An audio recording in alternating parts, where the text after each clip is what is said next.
A gang of violent teens terrorized New York. The crime inflamed the city and the nation. They beat her with their fists, we believe a rock and a metal pipe. She was raped by four of these youths. Arrested within hours of the attack, 5 teens, 4 black, 1 Latino, all charged with the brutal rape of a 28-year-old jogger in New York's Central Park. It was the scariest time in my life. Yusuf Salaam was one of the so-called Central Park 5, just 15 years old, paraded in front of cameras. Had this been the 1950s, I would have had the same fate as Emmett Till. You've been hung. I would have been hung.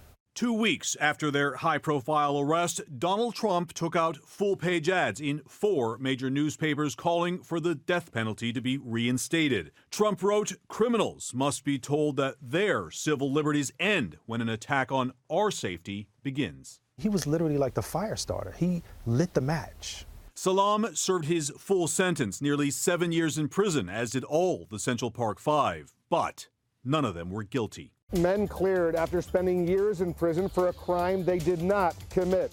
In 2002, serial rapist Matias Reyes came forward claiming he was solely responsible. His DNA and description of the crime matched, with no DNA evidence linking the Central Park 5 to the crime.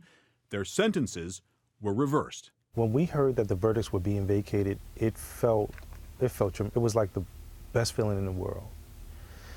And that feeling quickly came and went. Donald Trump! Donald Trump! You can't hide! You can't hide! The Central Park 5, their families and supporters wanted an apology from Donald Trump.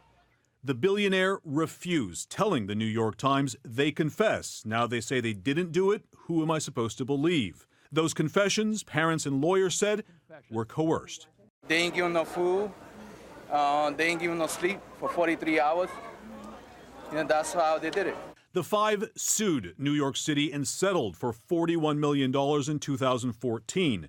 Trump incensed, calling the settlement a disgrace in an opinion column, saying, "Settling doesn't mean innocence, but it indicates incompetence on several levels. It is politics at its lowest and worst form." I spoke to Donald shortly after the city made a settlement with these men, and he was outraged.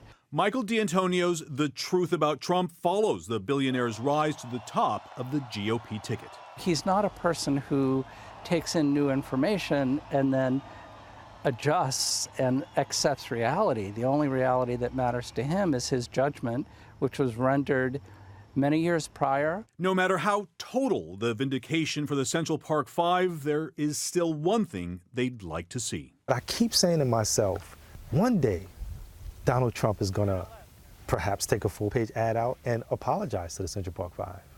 You know, that would be tremendous. That might make the, it's funny. Do you really think that's going to happen? I doubt it's going to happen.